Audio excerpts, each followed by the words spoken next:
Mekaten sagung para rawuh, para lenggah kakung, Semon putri mijilipun sanget mojo tematen putri kawistara paripurna. Kinten kalajengaken manjingipun sanget mojo tematen kakung mijil saking panti busana sigra manjing ing sasana paregan.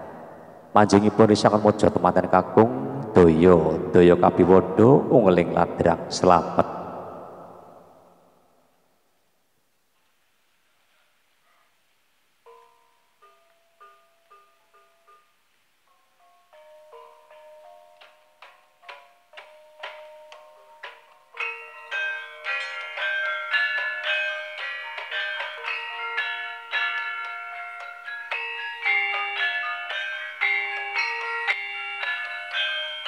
Kepareng matur kunjuk para-para ingkang kepareng andharaken manjingipun sanget mojo tematen kakung anggih panjenenganipun kagidalasanipun pisan ugi keluarga ageng saking putra tematen kakung kang wus kepareng angayap pindhahipun putra tematen kakung nalika semana katon cumploroting cahya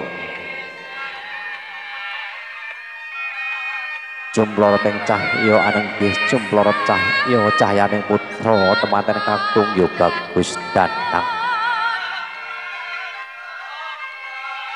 Nalika semana purna anggen nyahangadi busana lir pindha busananing nata cigra. Pinandhang manjing ing sasana pahargyan katon wis yoga ing kati.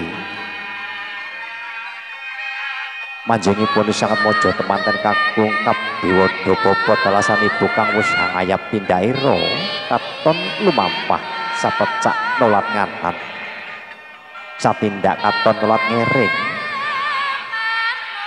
lumampah nyori sanget mojo temanten kakung kanthi kebaing pangarah-arah tumuju ing sasana rinengga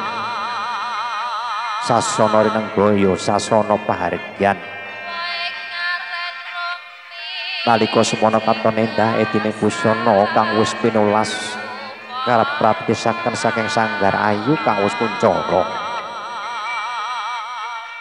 Sinten to ingkang handharaken putra temanten kakung anunjuk panjenenganipun bapa dalasan ibu ing sakwingingipun ugi para kadang Wandawa. Keluarga ageng, keluarga caket saking putra temanten kakung. Katon tinebian putra temanten kakung ngagem kula kanigaran nadyanto pindha pindhaning raja sedina.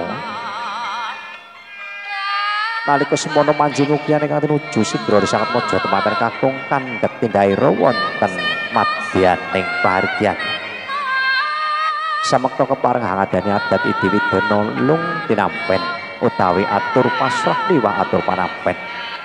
Siga kang lumawat cantet kangge ucap panipunanipun gendhing